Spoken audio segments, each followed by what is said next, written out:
Ada dikisahkan bahwa ada orang yang ahli ibadah di atas bukit, abid Bani Israel. Pada zaman dulu ceritanya, bukan pada zaman Nabi. Nabi menceritakan ada orang ahli ibadah, wah hebat, ahli ibadah sampai punya tempat sendiri di atas bukit ibadah, sampai begitu hebatnya dalam ibadah nggak terganggu oleh siapapun, sehingga beli pasar bekal sampai ke atas ibadah, puasa bangun malam, puasa bangun malam, puasa bangun malam, hebat. Di sisi lain ada majin. Majin itu orang bejat, nggak ada dosa kecuali pernah dilakukan apa aja, judi iya, mabuk iya, segala macam, wah, di tengah pasar. Yang satu ahli ibadah di atas bukit, yang satu preman, orang bandel di tengah pasar. Dua-duanya ini sama-sama terkenal, sama-sama masyhur. Yang satu masyhur dengan bandelnya, yang satu masyhur dengan ibadah, sama-sama masyhur. Jadi kalau orang bertanya si fulan yang ada di atas bukit, semua tahu satu kota. Kalau bertanya tentang siapa preman ini, semua tahu satu kota. Allah menghendaki keduanya bertemu. Bagaimana Allah menghendaki keduanya bertemu? Sang ahli ibadah kehabisan bekal, maka dia harus turun ke pasar. Rupanya yang di pasar itu, sang preman itu kok tiba-tiba tergerak hatinya pengen ketemu kiai. Pengen minta doa sama ustadz. Naiklah ke atas. Yang ahli ibadah dari atas bukit turun, yang preman dari bawah naik. Ini adalah bukit zaman dulu, bukan zaman sekarang. Jalannya aspal, lihat. Ini bukit zaman dulu adanya jalan setapak. Kalau ada orang berpapasan di tengah jalan setapak, harus ada yang mengalah.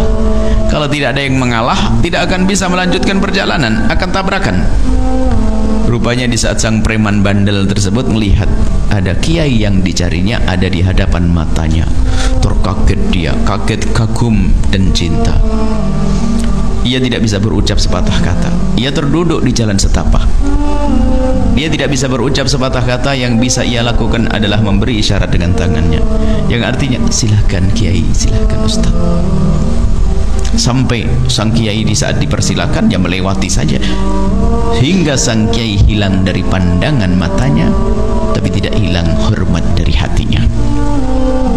Tapi di sisi lain, lihat, sang kiai itu sangat tahu ini preman bandel. Siapa yang nggak tahu si preman? Di saat preman ada di hadapan matanya itu, mau kemana dia? Si busuk mau kemana dia? Dalam hatinya ngomong, tidak mengucapkan assalamualaikum, tidak nyapa dengan baik, hendak kemana engkau? Enggak. Apalagi di saat sang preman mempersilahkan sang kiai, wah, sang kiai merasa berhak dihormati. Ya begitu, saya ulama harus hormati dong. Lompat begitu saja tanpa assalamualaikum, tanpa nyapa. Apa Nabi bercerita? Lihat dua model manusia. Sehebat apapun ibadahnya seseorang, kalau ternyata merendahkan orang lain, menjadi sebab hidayahnya dicabut oleh Allah, hilang hidayahnya orang tersebut. Tapi begitu sebaliknya, biarpun orang itu semula bandel, nggak karu-karuan, anggap saja jarang sholat ini ya, tapi kalau masih menghormati syiar agama ulama dan yang lainnya, kalau masih menghormati syiar agama Allah, maka ketahuilah suatu ketika akan diberi tobat. Akan diberi tobat dan tidak lama akan diambil oleh Allah menuju kemuliaan.